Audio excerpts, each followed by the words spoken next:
when I welcomed you at the start, I should have said a particular word of welcome to all young people that are here today. I've decided I'm now an older person. It's not old, it's not older, which means I'm now that age where I think it's lovely to see young people and to see them here. And it is great. So Kevin and the other leaders for our young folk have done such a great job in inviting and bringing so many of them along today, and then also seeing the young people and the children amongst our congregation. It's always such a good thing to see.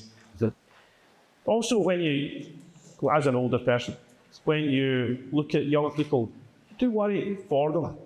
You know, we do worry about our world, do worry about our own society, our own culture, where things are going. There's such an uncertainty that we are faced with, that we're asking questions, what kind of world are we handing on to them?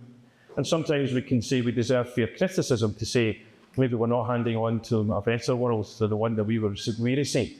And they have a right to say, look what you've done. And there's that uncertainty we have when we look and say, where will we be in a year's time? Where will we be in 5 years' time, 10 years' time? What is the world going to be? And we can be worried, we can be frightened in so many different ways. And we have to have an answer for that. And there is an answer. And the answer is one that has been there consistently throughout the centuries. So when we think of the uncertainties that we face, they are perhaps particular to our generation. In this time, in this place, there are particular worries and uncertainties that people have. But people have always had worries and uncertainties. Think of Ninian coming to this place to preach the gospel. For us, we know the story. We know the rest is history, and it went well. The opening prayer of the Mass spoke of Ninian coming and preaching the gospel to the Picts and the Britons, and look at the success that he had. So we could say he had nothing to worry about. But at the time, what must their uncertainties have been? Especially getting on a boat, actually, coming across.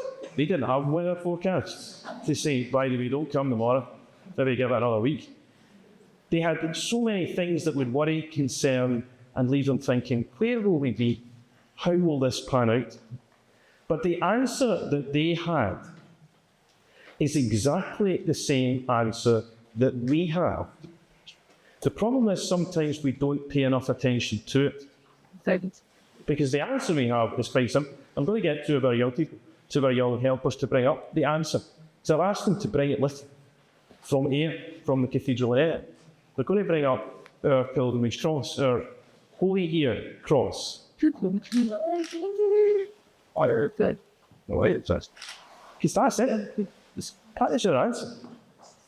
When Ninian landed on the beach, not knowing exactly what he was coming to, not knowing how that will, what did he have? He had the certainty of Christ having died on the cross. Affirmed that Christ died on the cross and rose again. And that meant that whatever other worries they faced, other fears that they had this certainty that allowed them to say that it will be okay. Whatever comes, it will be okay because we have this. And here, so many centuries later, as we face our own uncertainties, our own worries, and we look at our young people and say, how worried have we handed on to them? Well, we have made sure and continue to make sure that this is here and that this is proclaimed. And so the certainty of the cross is a certainty that we continue to have. We don't always pay attention to it often enough. Sometimes, like Peter on the water, when he looks away from Christ and starts to sink, we get so caught up in the storms and the worries and the uncertainties and the fears that we forget about that. And that's why at times someone like the Holy Father might say, how about we have a year as pilgrims of hope? The Holy Father, Pope Francis, says, we have to remind ourselves, yes, we come to church, yes, we celebrate our faith, but there's something about a pilgrimage. Pilgrimage being a time set apart to look to the cross and really focus on that allows us to centre on what we have to centre on. And so this Holy Year has been a pilgrimage of hope with the cross at the centre. And in different ways, we've gone on different pilgrimages. I've been to ones in Lourdes and elsewhere. There is today this coming away from our day-to-day, not leaving behind the worries, bringing them with us, but putting them into context. And the context we put them into is the context of the cross. And that means it will be okay.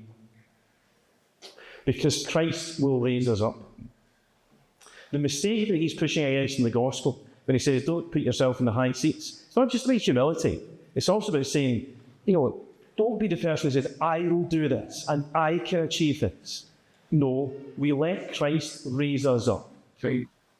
Christ will take us from wherever we are with whatever we possess, and he will raise us up. Not by our power and by our strength, but by his strength and his victory by the cross. This is the certainty that we have, and we're invited to take time to look and to remind ourselves. We know we're sure of it, but are we really? When we worry, when we lie awake, do we quickly think of this and say, here is where the answer is, here is the certainty? Our young people have been good enough to bring this cross with them. I had great plans, actually. They were also going to bring the bread and the wine to the beach for Mass, and they're going to talk about them bringing that so that could be transformed. I can't get more out of the water. But the principle is the same. As we bring ourselves to the Lord, in the same way as we bring things like bread and wine to the Lord, he transforms them. He will transform them into something greater. If we bring ourselves to the Lord and to the cross, he will transform us. But we have to place ourselves at his service. Don't begin with what our worries are. Don't begin with what we can do. To begin with what he has already done. When Ninian landed on the beach for the first time, Christ had died on the cross for him. All through the centuries, in this diocese and beyond, Christ had died on the cross for the people who proclaim Christ. Christ has died on the cross for us. And we are called to look at this and remember this. But just like our young people, don't leave it in church. Bring it out of church. Make sure it's proclaimed and shown in all places and at every time, so that others can also hear what we know, the certainty that Christ has died on the cross for our sake. That's why we can say, it will be okay.